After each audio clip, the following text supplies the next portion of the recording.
Joining me now, Democratic strategist, former senior aide for the Hillary Clinton campaign, and host of Here Comes the Pain podcast, Joel Payne. Here Comes the Pain feels like it's a name for our days. MSNBC host, associate editor at the Washington Post, my good friend Jonathan Capehart. Joel, can we talk optics here of any presidential contender being seen in the Oval Office with Trump? Does it outweigh any claims of trying to work together for the common good? Oh, Chris, look, I'm sure that's not going to be running in any campaign ads for Gretchen Whitmer for any upcoming elections.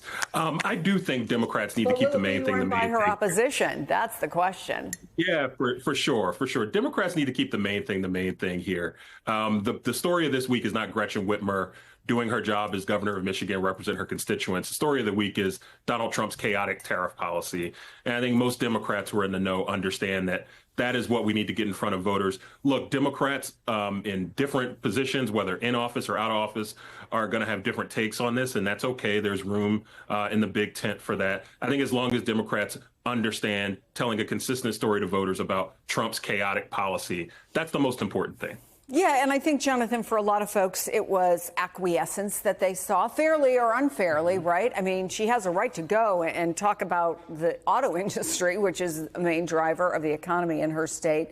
But these are the kinds of images that can live on for years, often in campaigns ads. Whitmer's office says she was surprised that she was brought into the Oval Office. She didn't know what was going to be going on there. She didn't know the subject matter. Is that response fine? Should she not address it further? It will go away, or will it haunt her? I think it will haunt her.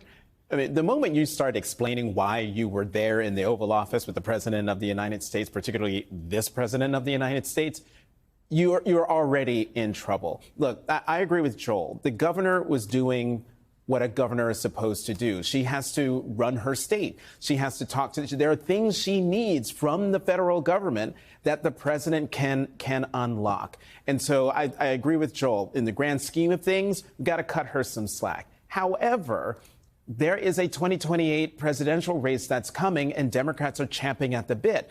And so they're looking for any and every advantage. And what I do think is happening here with Governor Whitmer is that she's had this air of invincibility, and this dings that air of invincibility, that she made what seems like an error, a mistake, being played by the president. She was supposed to have a meeting with the president. I can understand being surprised, being called into the Oval Office, but at a certain point, he's like, oh God, I can't, oh, I'm sorry, can we delay this? Being a little more savvy, because President Trump is incredibly good at using Democrats for his own political purposes while at the same time hurting them. Yeah, and maybe that signals that he sees her as a formidable potential candidate. But Joel, this Whitmer meeting with Trump, obviously part of trying to build her reputation as more of a center-left moderate, Midwestern constituency. But she's not the only one that's being talked about, right, already for 2028. Pressure is building, according to the LA Times, on Kamala Harris. Make a decision. Are you going to run for president again? Or are you going to run for governor of California, which is a much more immediate race that a lot of people are waiting to see what she does before they decide what they're going to do? Is the clock ticking for her?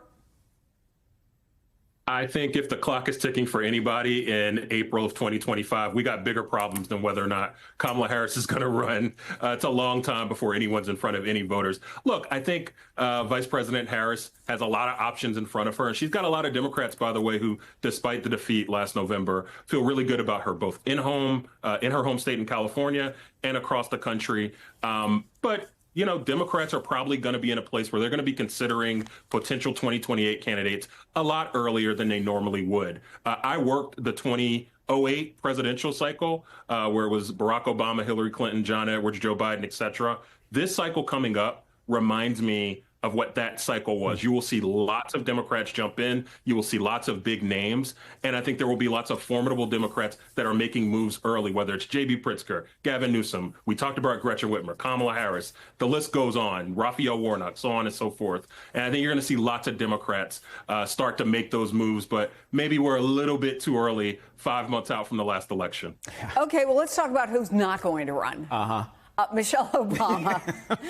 I mean, she is consistently one of the, if not the most popular Democrat alive. And she said again, no, I'm not running for anything. But she also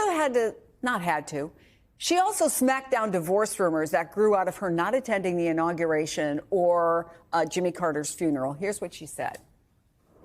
We, as women, I think we struggle with like disappointing people. Yeah. You know, I mean, so much so that this year people were, you know, they couldn't even fathom that I was making a choice for myself, that they had to assume that my husband and I are divorcing. You know, this couldn't be a grown woman just making a set of decisions for herself. Right. Right. John, I played that not to answer rumors about them getting a divorce, but to ask you a question about women running for president and high profile women. Are we still at a point where they have to answer for making their own decisions? Clearly we are. We have gone through 2 presidential election cycles with a woman at the top of the Democratic ticket, and they both lost. So this country clearly has an issue, needs to have a conversation with itself when it comes to whether it's ready for a woman to be president of the United States. But I want to go back to Michelle Obama for a second, because I don't want to lose sight of the fact of what she's saying here. Just because she doesn't go to a funeral does not mean that there are problems with her marriage. If anything, what she's saying is, I was about to curse, I'm a grown blank woman.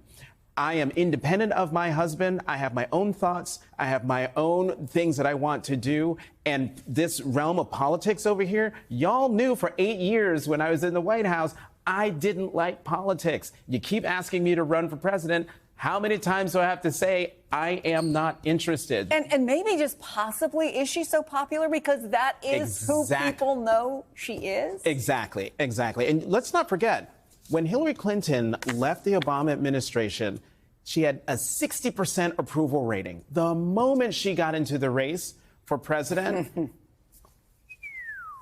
Important reminder. Jonathan Capehart, Joel Payne, good to see you both.